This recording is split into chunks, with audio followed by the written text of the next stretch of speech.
Programa aberto para balanço. Oferecimento: Pinguim Grill, Unimed Ribeirão Preto e Side Empreendimentos, desde 1959 acompanhando o desenvolvimento de Ribeirão.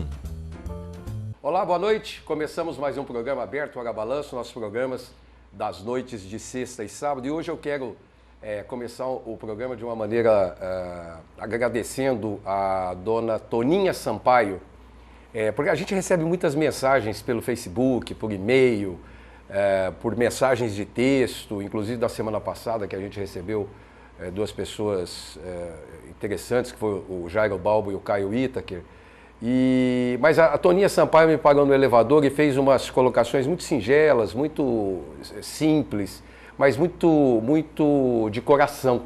Então eu queria agradecer a dona Toninha Sampaio pelas mensagens e pela audiência do nosso programa. Hoje nós estamos com um time aqui da primeira linha, a nossa secretária da Educação, pedagoga, professora Débora Ventramini. Muito obrigado, Débora, por estar aqui conosco.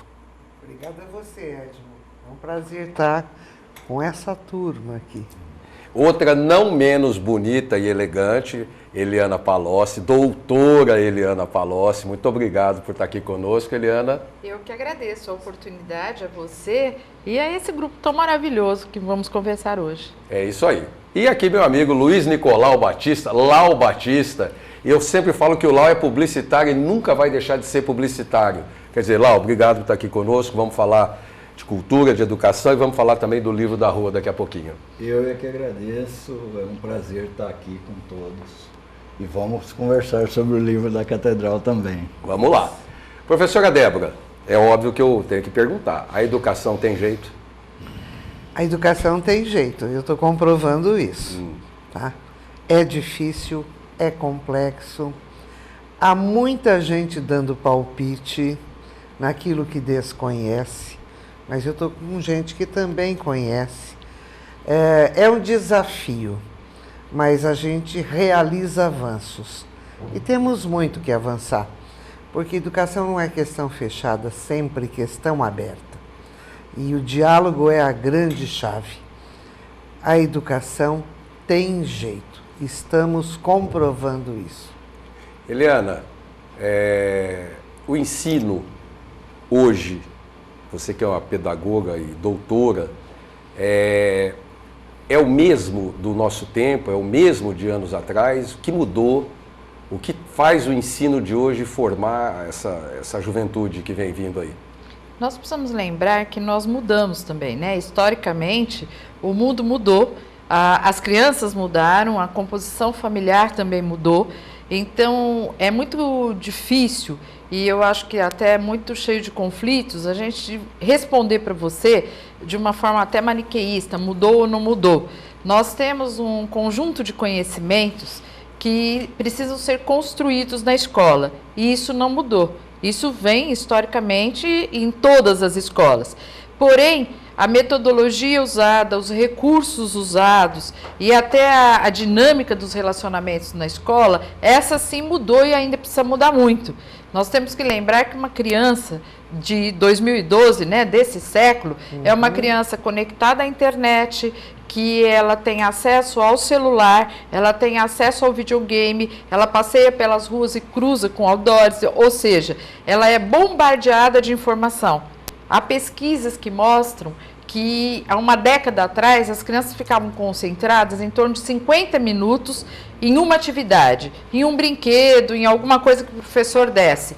Hoje, esse nível de concentração baixou para 15 minutos. Ou seja, a criança ela está tão acostumada com os controles remotos que ela não consegue um nível de concentração maior do que 15 minutos. Então, o que a escola precisa fazer? Ela precisa se repaginar para dar conta dessa criança que já não tem mais de forma espontânea essa concentração. Mas é possível você conseguir mais concentração com uma série de trabalhos, com projetos, né? E como a professora Débora disse, acreditando que a educação é construção de conhecimento, é mudança de comportamento e que a escola não é só um lugar de dar aula, né? É um lugar de um projeto. Mas também não é o local da educação, né? Que educação é em casa, né? Acredito, Edmo, que seja uma parceria. Você não educa uma criança de forma isolada. você tem uma composição entre a família e a escola para que essa criança possa sofrer a ação da disciplina, da normatização, das regras, dos limites. Quando isso não acontece, aí nós começamos a ter o quê? Os conflitos que a escola contemporânea tem. Ou seja, quando a escola está falando uma linguagem, a família está falando outra linguagem. E tem que administrar, né? Tem que administrar. Olá, o professor Aníbal, no grupo Guimarães Júnior, jogava um apagador na gente, quando a gente piscava o olho pro lado esquerdo, assim. Hoje ele seria preso. E a dona Gatinha batia Fala. Se você está sentado aqui, com a varinha. Virava preso e o Ministério Público processando.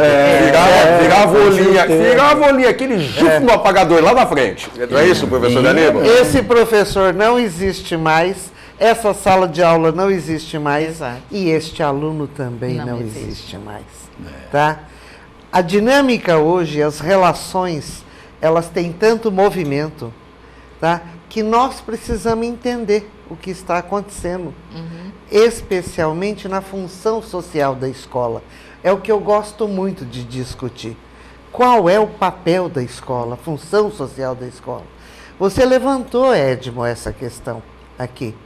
A Eliana desenhou, mas a sala de aula é outra, o mundo é outro, o aluno é outro, o interesse é outro. E aí eu me pergunto sempre, e também se não me perguntasse, não estaria aqui discutindo um assunto tão fascinante que é a educação. O professor de hoje, qual é o perfil do professor? Não dá para falar de perfil. A formação, as licenciaturas no ensino superior acabaram. Eu não tenho mais a formação do professor de matemática, de português, de história e geografia. Raros são os cursos de licenciatura. E aí nós queremos avançar. Eu tenho um grupo em São Paulo que está discutindo profissões do futuro. E este grupo do Instituto de Psicologia da USP afirma categoricamente que a profissão do futuro será ser professor. Mas num outro momento, numa outra situação. Especialmente o tratamento das relações. Débora, desculpa. As relações... Daqui umas 5 gerações, talvez, eu acho que possa acontecer isso. Porque com o distrato, ou melhor, vamos num caso muito simples. Houve alguns dias atrás, nós estamos gravando esse programa na terça-feira, uma agressão de 10 jovens num aluno dentro de uma escola pública. Sim. Quer dizer, Sim. É inadmissível uma coisa dessa. Isso é inadmissível. Uma pessoa. Eu estou falando da questão professor. Mas o professor, ele é ameaçado, Débora. Eu acho que nós temos, né, aproveitando a fala da professora Débora, nós estamos vivendo um momento extremamente contraditório da sociedade. Então, ambíguo, você tem... né? Uma sociedade com uma crise imensa de limites. Então, nós temos uma sociedade que tem uma crise de limite, uma crise da disciplina. Hoje você vê que as pessoas às vezes dizem assim, fulano é corrupto, mas ele leva um atestado médico para o trabalho, claro, que é uma corrupção. Ele suborna pessoas simples, que também é uma corrupção. Então, essa é uma crise de valores da sociedade. Nós estamos vivendo um momento onde a composição familiar, ela não é mais aquele núcleo linear. O pai, a mãe, a avó, a tia. Nós estamos vendo que muitas vezes uma criança tem a família de 2 casamentos do pai, 2 casamentos da mãe, os outros tipos de casamentos, e tudo isso é legitimado. Nós não estamos contestando essa realidade, mas é uma realidade. E a criança, ela está apartada do núcleo familiar. Você pergunta, às vezes, para uma criança na escola, você visitou seus avós? E ele pergunta quais, ele não sabe, ele não foi, ele não se relacionou. Então, nós não temos mais o núcleo familiar. Associado a essa sociedade com conflito de regras, a essa sociedade que tem esse núcleo familiar diferente, nós temos a crise da licenciatura que a professora Débora falou. O nosso professor, ele é destituído de cultura, ele tem um conhecimento técnico bastante comprometido.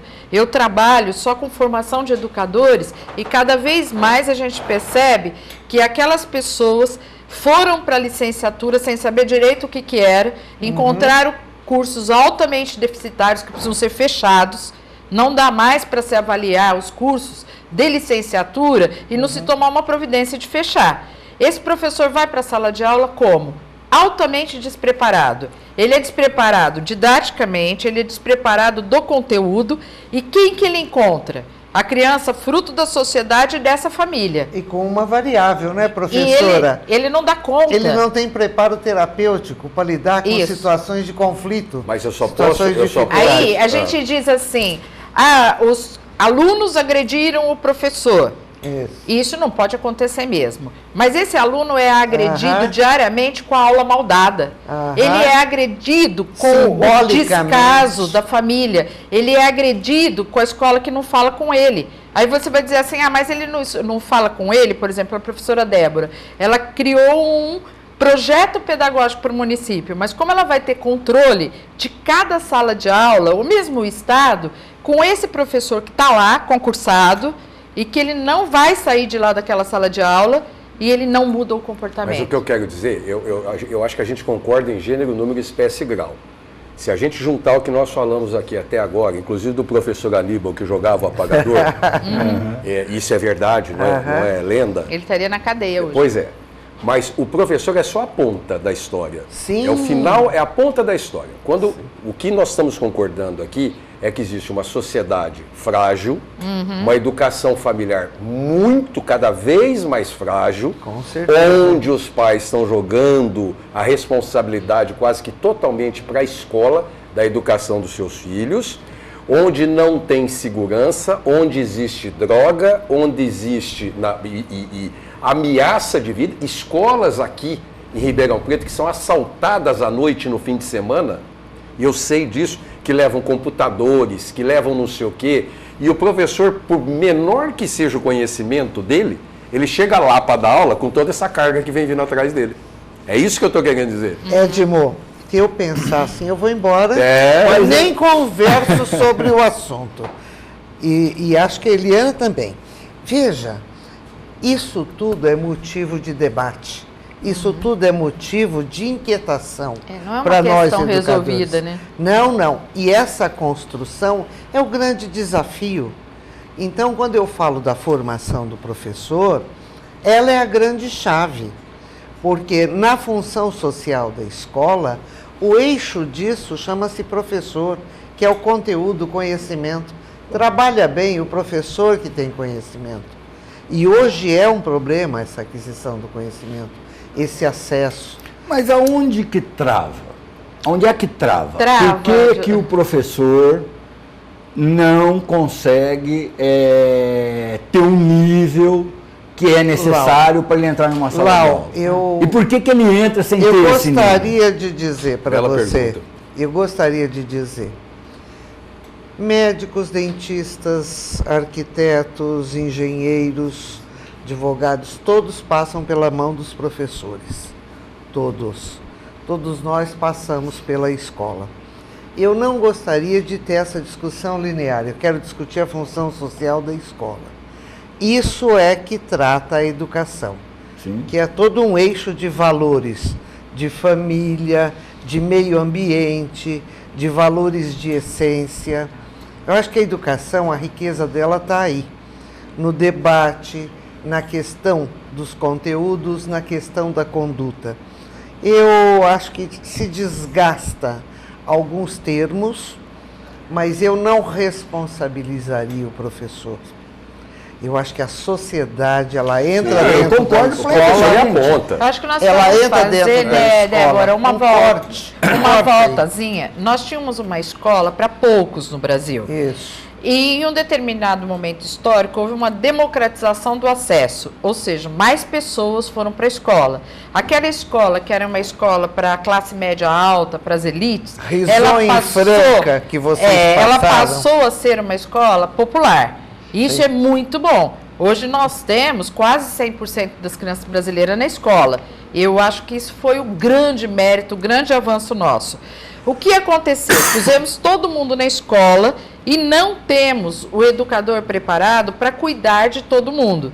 Agora, e eu estou dizendo agora, assim, de 8, 10 anos para cá, nós começamos a implantar no Brasil um sistema de avaliação. Então, quando se começou com o IDEB, que é o Índice de Desenvolvimento do Ensino Básico, quando o governo do estado começou a fazer SARESP, que é uma prova de avaliação, quando nós começamos a medir e a quantificar e avaliar a escola, chegou-se à conclusão que precisa melhorar a formação desse educador. Aliás, só fazer um parênteses. O professor Alberto Matias entregou para a prefeita Darcy Vera. Isso. Eu conheço o material. O trabalho do IDEB, baseado no IDEB, da participação dos alunos de escola pública e de escola privada recentemente. Mas da gestão anterior. Tá? E isso a gente tem usado, e é bem-vindo todo o material e todo o referencial. Que referencial é a nossa chave. Claro. Tá? Mas não é só o IDEB. Eu acho que há uma série de outros fatores, e o Lau bateu politicamente na trave aqui, quando ele fala. Ele queria ter feito professor, ele não queria bater na trave. Ele bateu na trave, né, Lau? Não é essa a questão. Não, eu queria continuar, porque eu acho nós que temos assunto para 10 horas. A entrada do professor, para mim, é uma coisa. Agora, eu vi outro dia, baseado exatamente nesses estudos do governo, o Jornal Nacional fez uma semana mostrando escolas. Isso. A pior e a melhor na mesma cidade. Isso. E a conclusão naquela semana é o seguinte: a escola que tem uma boa diretora, lógico, ela vira uma boa escola. Tem escola na mesma cidade, assim, né? na mesma cidade, com distância de 1 quilômetro. Essa daqui tem nível europeu, essa daqui tem nível africano. Lau. Na mesma cidade. Lau, não é um profissional que determina o projeto da escola, e ele tem toda uma equipe. Nós trabalhamos no mundo das ideias, tá? Ideias nós temos, experiência nós temos, executar, formação acadêmica nós temos, mas nós temos entraves, e esses entraves a gente vai superando e vai trabalhando. Agora, eu preciso usar vários referenciais, não é um só, para poder determinar isso. Vou fazer uma pergunta para a senhora, e a senhora vai me dizer se é verdade ou se é mentira, uma informação que eu tive. Eu não gosto de trabalhar muito nessa história verdade ou mentira, lei do certo e do errado. Você quer ver como é que é difícil Eu trabalho em educação. Olha como é que é o professor. É verdade que quando na escola pública se pede uma reunião de pais e alunos, 20% apenas comparece à escola? Não é verdade. Não é verdade? Não é verdade. Não é. Eu já tenho experiência de escola de pais. Os pais participando. Isso também é um projeto. Não, mas eu que sou leigo. Edmo, gostaria muito de você ser convidado oficialmente para conhecer as escolas do município. Nós temos escola de pais, desde a pré-escola.